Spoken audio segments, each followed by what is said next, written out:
Eh bien, je suis Patrice Bonduel, je suis notaire à Paris et je dirige une équipe plutôt spécialisée dans la fiscalité et l'organisation patrimoniale. Et donc, le sujet des sociétés civiles nous intéresse et nous occupe beaucoup.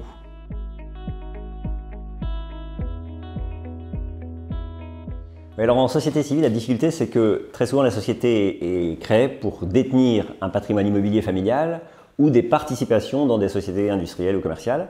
Et donc, cette société est très souvent un véhicule familial qui est détenu par des époux, des parents et des enfants ou des frères et sœurs à la génération suivante, etc. Et donc très souvent, les difficultés que nous rencontrons dans les sociétés civiles sont des difficultés issues des relations familiales, des relations et des difficultés familiales. Et c'est à travers la société civile, les règles de la société civile vont venir se télescoper avec ce conflit familial et on va se rendre compte que très souvent, le conflit familial va être rendu plus complexe, le dénouement va être rendu plus complexe à cause de la société civile. Donc en réalité, très souvent, on aurait envie de dire à nos clients, mais pourquoi vous avez fait une société civile? Est-ce que c'est vraiment opportun d'être en société civile? Bien sûr, c'est un véhicule merveilleux, c'est un véhicule qui permet énormément qui donne beaucoup de capacités, beaucoup de leviers financiers, beaucoup de leviers fiscaux et qui est un bon mode d'organisation. Mais c'est aussi, dès que ça va mal, la pire des situations.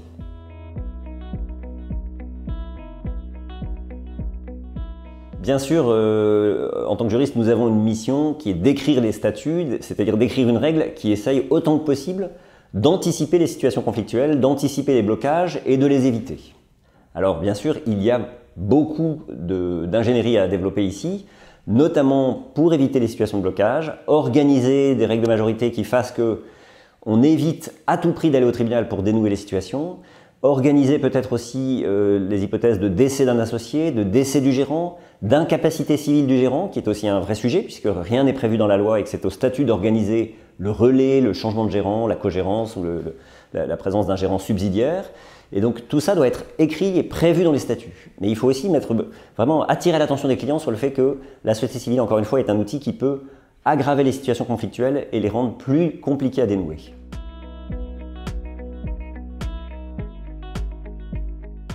Alors la jurisprudence, le contentieux société civile est énorme, donc on a vraiment énormément de décisions jurisprudentielles tous les mois. Et je voudrais juste vous citer un arrêt de cour de casse de octobre 2019, qui est vraiment intéressant parce qu'il nous dit à quel point la pratique quotidienne dans les sociétés civiles est loin des règles juridiques. C'est typiquement l'hypothèse de monsieur est gérant d'une société civile dans laquelle il y a son épouse et ses enfants. Il divorce, et non seulement le divorce sur le plan civil va être douloureux, mais en plus, sur le plan du droit des sociétés, son épouse l'assigne pour ne pas avoir présenté les comptes et ne pas avoir tenu les assemblées régulières. Évidemment, dans beaucoup de sociétés civiles, les assemblées ne sont pas tenues. Dans beaucoup de sociétés civiles, la comptabilité est un petit peu aléatoire. Et donc, ce gérant, père de famille, époux divorcé, va en plus se prendre une action en responsabilité, va être démis de ses fonctions de gérant simplement parce qu'il n'a pas produit les comptes et convoqué les assemblées annuelles. Alors curieusement, la cour d'appel avait dit mais c'était aux associés de demander la tenue des assemblées, ça c'est évidemment contre les games, et donc bien entendu la Cour de cassation rétablit et dit non, c'était vous, le gérant, qui deviez tenir vos assemblées, et donc il est condamné à des dommages et intérêts, et il est évidemment révoqué judiciairement. Donc vous voyez, on a un espèce de contentieux dans le contentieux qui s'ajoute au divorce.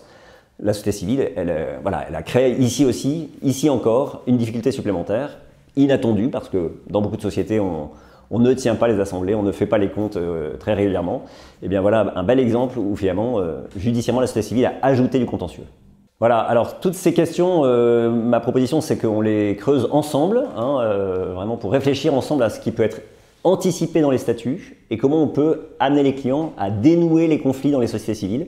Notamment, on l'étudiera beaucoup par des sujets de réduction de capital ou de dissolution anticipée, avec évidemment des enjeux fiscaux à la clé. Donc tout ça, on pourra en parler au Carrefour du droit le 20 novembre, si vous le souhaitez.